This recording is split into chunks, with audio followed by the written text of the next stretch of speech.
하늘에 계신 우리 아버지여, 이름이 거룩히 여김을 받으시오며 나라가 임하시오며 뜻이 하늘에서 이루어진 것 같이 땅에서도 이루어지이다. 오늘 우리에게 일용할 양식을 주시옵고 우리가 우리에게 죄 지은 자를 사하여 준 것 같이 우리 죄를 사하여 주시옵고 우리를 시험에 들게 하지 마시옵고 다만 악에서 구하시옵소서. 나라와 권세와 영광이 아버지께 영원히 있사옵나이다. 아멘.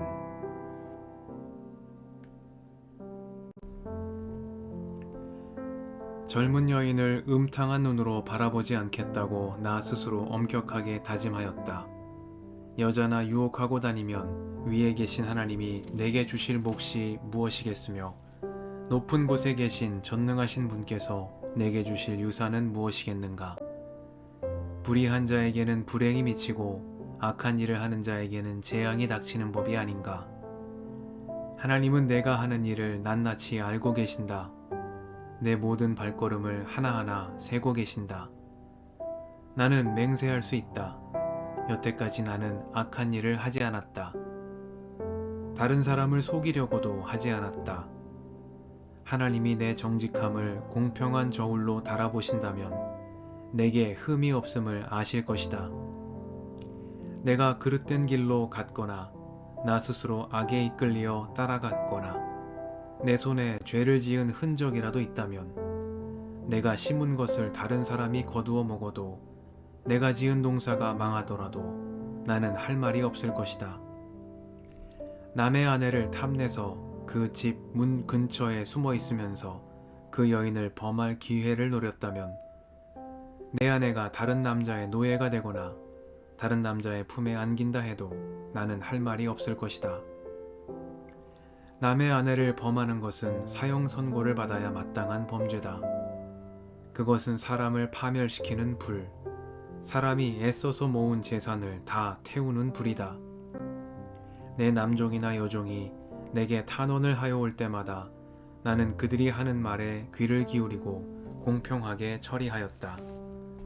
그렇게 하지 않았더라면 내가 무슨 낯으로 하나님을 뵈며 하나님이 나를 심판하러 오실 때에 내가 무슨 말로 변명하겠는가. 나를 창조하신 바로 그 하나님이 내 종들도 창조하셨다. 가난한 사람들이 도와달라고 할 때에 나는 거절한 일이 없다. 앞길이 막막한 과부를 못 본 채 한 일도 없다. 나는 배부르게 먹으면서 고아를 굶긴 일도 없다. 일찍부터 나는 고아를 내 아이처럼 길렀으며 철이 나서는 줄곧 과부들을 돌보았다. 너무나도 가난하여 옷도 걸치지 못하고 죽어가는 사람이나 덮고 잘 것이 없는 가난한 사람을 볼 때마다 내가 기른 양털을 깎아서 그것으로 옷을 만들어 그들에게 입혔다. 시린 허리를 따뜻하게 해주었더니 그들이 나를 진심으로 축복하곤 하였다. 내가 재판에서 이길 것이라고 생각하고 고아를 속이기라도 하였더라면 내 팔이 부러져도 할 말이 없다. 내 팔이 어깨축지에서 빠져나와도 할 말이 없다. 하나님이 내리시는 심판이 얼마나 무서운지를 잘 알고 있었으므로 나는 차마 그런 파렴치한 짓은 할 수 없었다. 나는 황금을 믿지도 않고 정금을 의지하지도 않았다. 내가 재산이 많다고 하여 자랑하지도 않고 벌어들인 것이 많다고 하여 기뻐하지도 않았다. 해가 찬란한 빛을 낸다고 하여 해를 섬기지도 않고 달이 밝고 아름답다고 하여 달을 섬기지도 않았다. 해와 달을 보고 그 장엄함과 아름다움에 반하여 그것에다가 절을 하는 사람들이 있다. 해와 달을 경배하는 표시로 제 손에 입을 맞추기도 한다. 그러나 나는 그렇게 하지 않았다. 그런 일은 높이 계신 하나님을 부인하는 것이므로 벌로 사형을 받아도 마땅하다. 내 원수가 고통받는 것을 보고 나는 기뻐한 적이 없다. 원수가 재난을 당할 때에도 나는 기뻐하지 않았다. 나는 결코 원수들이 죽기를 바라는 기도를 하여 죄를 범한 적이 없다.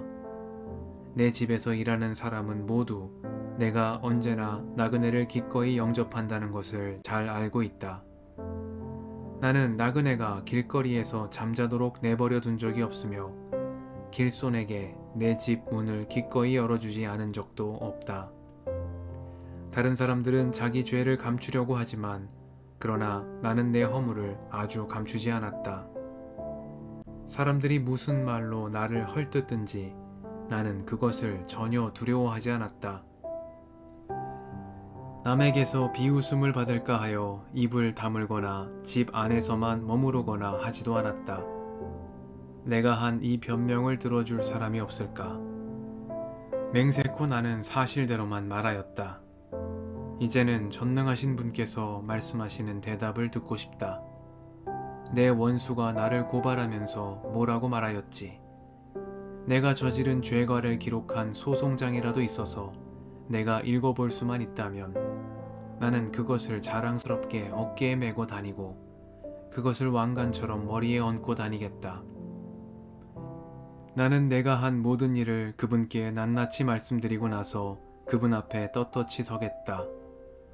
내가 가꾼 땅이 훔친 것이라면, 땅 주인에게서 부당하게 빼앗은 것이라면, 땅에서 나는 소산을 공짜로 먹으면서 곡식을 기른 농부를 굶겨 죽였다면, 내 밭에서 밀 대신 찔레가 나거나 보리 대신 잡초가 돋아나더라도 나는 기꺼이 받겠다. 이것으로 욥의 말이 모두 끝났다.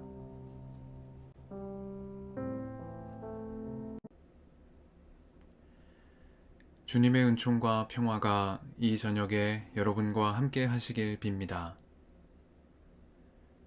사람들이 무슨 말로 나를 헐뜯든지 나는 그것을 전혀 두려워하지 않았다. 남에게서 비웃음을 받을까 하여 입을 다물거나 집 안에서만 머무르거나 하지도 않았다. 내가 한 이 변명을 들어줄 사람이 없을까?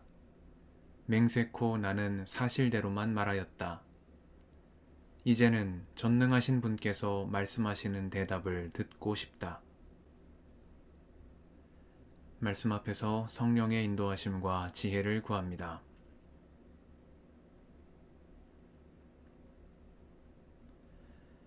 욥기 31장은 욥의 최후 변론입니다.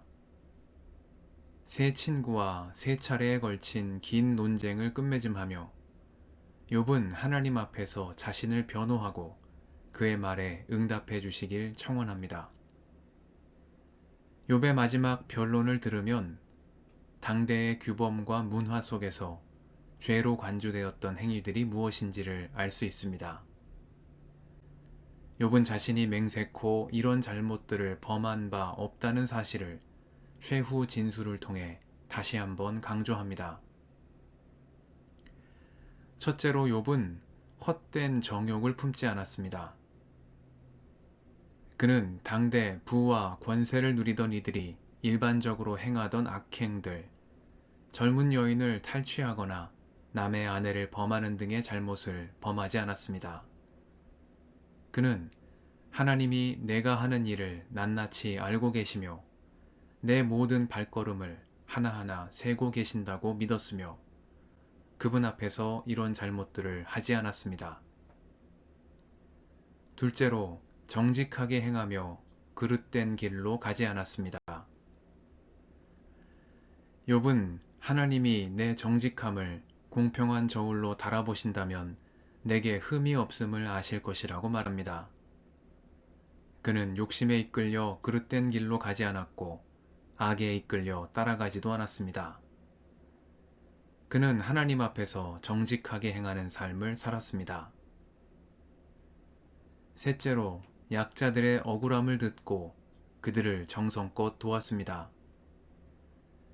욥은 그의 남종과 여종이 탄원해 올 때마다 그들이 하는 말에 귀를 기울였고 치우침 없이 공평하게 일을 처리했습니다. 그는 나를 창조하신 그 하나님이 내 종들도 창조하셨다고 말합니다. 부와 권세를 누리는 자리에 있다 하여 낮은 자리에 있는 이들을 함부로 대하지 않았으며 오히려 그들을 하나님의 존귀한 피조물로 동등하게 대하며 존중했습니다. 넷째로 도움을 청하는 손길을 외면하지 않았습니다. 욥은 가난한 사람들이 도와달라고 할 때 거절한 일이 없으며 앞길이 막막한 과부를 못 본 채 한 일도 없다 말합니다. 자신은 배부르게 먹으며 고아를 굶긴 일도 없고 너무나도 가난하여 옷도 걸치지 못하고 죽어가는 사람이나 덮고 잘 것이 없는 사람을 볼 때마다 그가 기른 양털을 깎아서 그것으로 옷을 만들어 입혀주곤 했습니다. 다섯째로 욥은 재물을 의지하지 않았습니다. 그는 나는 황금을 믿지도 않고 정금을 의지하지도 않았다고 말합니다. 내가 재산이 많다고 하여 자랑하지도 않았고 벌어들인 것이 많다고 하여 기뻐하지도 않았다고 말합니다. 욥은 그의 재물을 하나님의 자비와 사랑을 실천하는 도구로 사용했을 뿐 재물을 섬기지 않았습니다. 해가 찬란한 빛을 낸다고 하여 해를 섬기지 않고 달이 밝고 아름답다고 하여 달을 섬기지 않은 것처럼 욥은 재물이 아닌 재물을 주신 하나님을 바라보는 삶을 살았습니다. 마지막으로 욥은 원수가 당하는 고통을 보고 기뻐하지 않았으며 그가 재난을 당할 때에도 기뻐하지 않았습니다. 비록 그가 자신의 원수일지언정 다른 이에게는 존귀한 사람일 수 있으며 하나님 앞에서는 그도 자신과 같은 피조물임을 인정하는 겸손한 믿음이 욥에게 있었기 때문입니다. 이처럼 욥은 자신이 이런 고난을 당할 만한 죄를 저지른 바 없으며 오히려 하나님을 두려워하는 삶을 살았노라 호소합니다. 주님께서 그의 억울함을 살펴주시길 마지막으로 청하고 있는 것입니다. 이것으로 욥의 말은 모두 끝이 났습니다. 욥은 이 고난이 그의 잘못으로 인한 형벌이 아니라는 것을 알고 있습니다. 그럼에도 그가 이렇게 자신의 결백을 주장하는 것은 온 세상 사람들의 비난 앞에서 하나님께서 응답해 주시기를 바라는 간절한 마음이 있기 때문이겠습니다. 욥의 잘못 때문이 아니라고 말씀해 주십시오.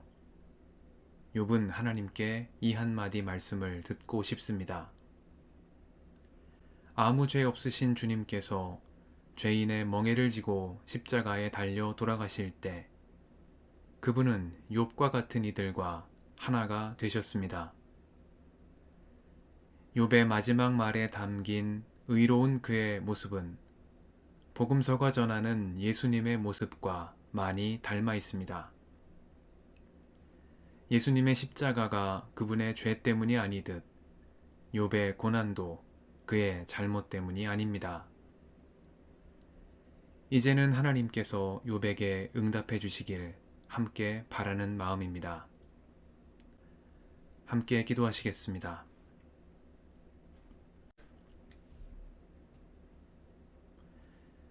주님, 오늘도 이 저녁을 허락하시니 감사합니다. 죄인의 친구이신 예수님, 터무니없는 비난과 손가락질을 당할 때에도 낙심치 않으며 다시 은총의 새날을 향해 나아갈 믿음과 용기를 허락해 주옵소서. 우리의 길과 진리와 생명이신 예수님의 이름으로 기도드립니다. 아멘.